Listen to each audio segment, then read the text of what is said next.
በኢራን አሜሪካ ጦርነት ራሽያ የምታገኛቸው 5 ዋና ዋና ጥቅሞች። ትራምፕ ኢራን ላይ የከፈተው ጦርነት ለራሽያ ትልቅ ስጦታና ሽልማት ሆኖ ተገኝተዋል። ኢራን አሜሪካ ጋር የገባችበት ጦርነት ለፑቲን ትልቅ ስትራቴጂያዊ፣ ኢኮኖሚያዊ፣ ወታደራዊ፣ ፖለቲካዊ ድል መሆኑን ሁሉን ዓለም አቀፍ ተንታኞች ይስማማሉ። ትራምፕ የኢራን ጦርነት ከጀመረ በኋላ ጦርነቱን የጀመርኩት ኢራን ተቀባይነት የሌለው የህልውና አደጋ ስለጋረጠችብኝ ነው ብሎ ነበር። ፑቲንም በተመሳሳይ ዩክሬንን ሲወር ዩክሬን ላይ ጦርነት የከፈትኩት አደጋ ስለጋረጠችብኝ ወይም ስጋት ስለደቀነችብኝ ነው ብሎ ነበር። በመሆኑም አንድ አቅም ያለው ሀገር ዓለም አቀፍ ሕግ ተቃረነ አልተቃረነ ሌላኛውን ሀገር ለመውረር ተወራሪው ሀገር ስጋት ደቅኖብኛል ብሎ የፈለገው ማድረግ ይችላል። ከልካይ የለውም። ከዛ ቀደም መሆኑን የታየው ሀገራቱ የሚናገሩትና የሚያደርጉት ነገር ፍጹም የተለያየ መሆኑ ነው። ትራምፕ ኢራን ላይ የከፈተው ጦርነት ለፑቲን ያስገኛቸው 5 ዋና ዋና ጥቅሞች። ጥቅም 1፣ ኃይል ካለ የፈለግከው ማድረግ ትችላለህ የሚለውን የፑቲን ሀሳብ አረጋገጠለት። አሜሪካ ኢራን ላይ ያለ ምክንያት ጦርነት ከፍታለች። መሪዎቿና ህዝቦቿን እንደ ሌጂቲሜት ወታደራዊ ታርጌት ቆጥራ እርምጃ ወስዳለች። ከዛ ትንሽ ቀደም ብላ የቬኔዙዌላ ኒኮላስ ማዱሮን ከቤቱ ድረስ ሂዳ አንቃ አምጥታ ዓለም አቀፍ ሕግ የሚባል ነገር እንደሌለና ጉልበት ካለ የፈለግከውን ማድረግ እንደምትችል አሳይታለች። በመሆኑም ከዚህ በኋላ ራሽያን ልክ ሰራሽ ወይም አልሰራሽም ወዘተ ብሎ ማንም ሊጨቀጨቃት አይችልም። ጥቅም 2፣ የዓለም አቀፍ ማህበረሰብ የዩክሬን ጉዳይ እንዲረሳ ያደርግላታል። አሜሪካ የዩክሬን ጦርነት ከራሽያ ጋር በድርድር እንዲፈታ ጫና ስታደርግ ብትቆይም ድንገት የኢራን ጦርነት ፈነዳ። ዛሬ መላው መካከለኛው ምስራቅ በድሮን በሚሳይል እየታረሰ ነው። በመሆኑም በዚህ ሰዓት ዩክሬን ከዚህ ቀደም የነበራት ድጋፍና አስተዋሽ የላት። ስለሆነም ፑቲን ይህን አጋጣሚ ተጠቅሞ ዩክሬን የጠየቁትን መሬት ቆርሳ ማሰጠኝ ከሆነ ድርድር አያዋጣኝም ብሎ ከድርድር ይርቃል። በዛ ላይ ቀጣይ የድርድሩ ቦታ ዱባይ ይሁን ተብሎ ነበር። ሆኖም ዱባይ በአሁን ሰዓት የድሮንና ሚሳይል ሰለባ ስለሆነች ዱባይ ላይ ዩክሬን ጋር ድርድር የሚካሄድበት ሂደት የመነመነ ስለሆነ ዲፕሎማቲክ ጫናው ይቀራል።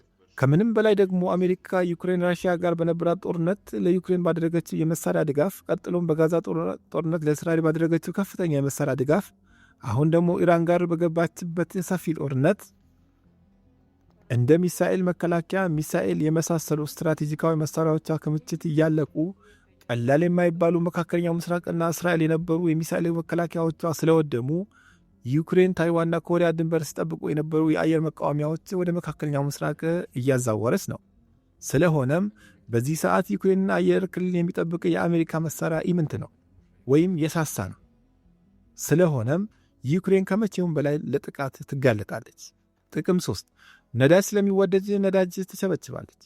የኢራን ጦርነት መጀመሩ ተከትሎ ኢራን የመካከለኛው ምስራቅ ሀገራት የነዳጅ ማጣሪያዎችና የነዳጅ ተቋማትን በከፍተኛ ደረጃ እየበታች ስለሆነ ቀጥሎም ዓለም አቀፍ ነዳጅ ንግድ በብዛት የሚዛወርበት የሆርሙዝ ወሽመጥ ኢራን ሙሉ ለሙሉ በማነቋ በአሁን ሰዓት የነዳጅ ዋጋ በየዕለቱ ታይቶ በማይታወቅ ሁኔታ እየተተኮሰ ነው። ለምሳሌ ጦርነቱ ከተጀመረ 4 ቀን እንኳ ሳይሞላው የነዳጅ ዋጋ በበርሜል $80 የነበረው ወዲያው $100 ገብቷል። በቀጣይ ጊዜያት ደግሞ በብዙ እጥፍ ይጨምራል ተብሎ ይጠበቃል።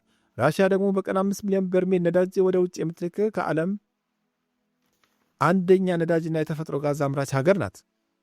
በመሆኑም ቭላዲሚር ስሎቭዮቭ የተባለ አንድ ከፍተኛ የራሽያ ተንታኝ እንደገለጸው ራሽያ ይህን አጋጣሚ ተጠቅማ ነዳጇን በከፍተኛ ደረጃ በማምረት ቸብችባ ኢኮኖሚዋን ከማሳደግ በተጨማሪ ለወደፊት ጥምር የሚሆን ከፍተኛ ሀብትና ካፒታል መሰብሰብ ትችላለች። በሌላ በኩል ከገልፍ ሀገራት ነዳጅ ሲሸምቱ የነበሩ የነዳጅ ገዢ ከስተመሮች አሁን ወደ ራሽያ መጉረፋቸው አይቀርም ተብሏል።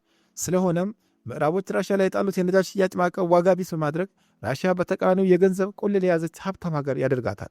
ጥቅም 4፣ የኔቶ አባል ሀገራት ይበታትንላታል። የአውሮፓ ሀገራት በሙሉ ለማለት በሚቻል ደረጃ የነዳጅ ገዢ እንደመሆናቸው የኢራን ጦርነት መጀመር ለኢኮኖሚያቸው አደጋ ነው። ስለሆነም ገና ከሆነው አሜሪካ ኢራን ላይ በወሰደችው እርምጃ ከተለያዩ የአውሮፓ ሀገራት ተቃውሞ ገጥሟታል። የአውሮፓ ሀገራት በአቋም መለያየት ለራሽያ መልካም ዜና ነው። የኔቶን ሀገራት ይከፋፍልላታል። ጥቅም 5፣ የአሜሪካ ተከላካይነት ሚናና ክብር ይወድቃል። በነዳጅና በሀብት የበለጸጉት የገልፍ አረብ ሀገራት አሜሪካ እያለች ማንም አይነካንም በሚል በአሜሪካ ይተማመናሉ። አሜሪካን በተመሳሳይ ከማንኛውም ጥቃት የመከላከልላችሁ አስተማማኝ አጋራቸው ነኝ በሚል ከነዚህ ሀገራት በኢንቨስትመንት፣ በጦር መሳሪያ ሽያጭ፣ በሸቀጥ ማራገፊያነት፣ በወለድና በመሳሰሉ በየዓመቱ በትሪሊየን ዶላር ጥቅም ታገኛለች።